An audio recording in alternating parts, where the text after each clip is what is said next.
Double engine सरकार राज्य रे एवं देश रे 90 थर 99 थर प्रश्नपत्र लीक है। राज्य रे 22 थर एवं केंद्र स्तर रे 99 थर एवं नीट भली गोटे गुरुत्वपूर्ण परीक्षा जहाँ पिलांकर छात्र छात्री भाग्य भविष्य निर्णय करे से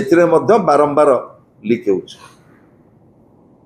एवं सारा भारत वर्ष रे 20 जन छात्र छात्री जीवन हरई सारे ए घटना को नहीं आज सारा भारत वर्षर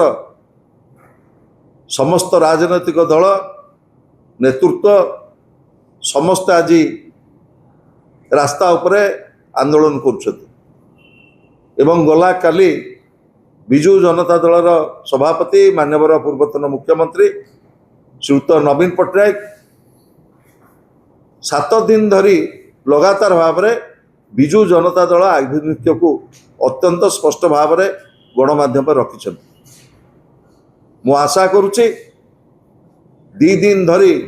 जंतर मंतर रे जो भली भाव में छात्र संहार चली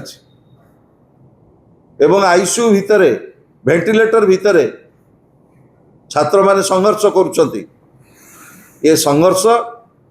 केबे हेले वृथा जीव नाही। गोटे गणतंत्र प्रतिष्ठा पाई गोटे स्वच्छ लोकतंत्र पाई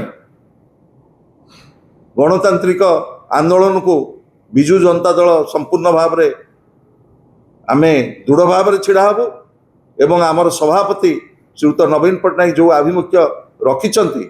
गणमाध्यम रे ताकू तृणमूल स्तर रे राज्यर राजरास्ता रे ये आंदोलन आपण माने देखुतबे चलीची एवं आगु को आहुरी दुर्बार आंदोलन तैयारी करा जिवो।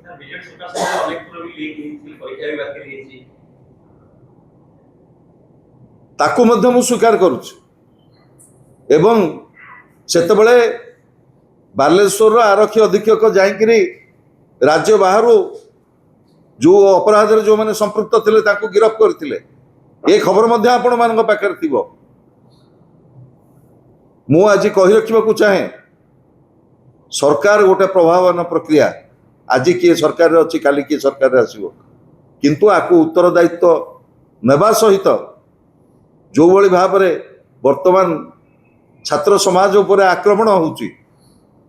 ताकू तीव्र निंदा करछु। हमें दिल्ली रे सीजेपी को आपण समर्थन करनाती छात्र को करछन दिल्ली रे संकट देखाई बीजेपी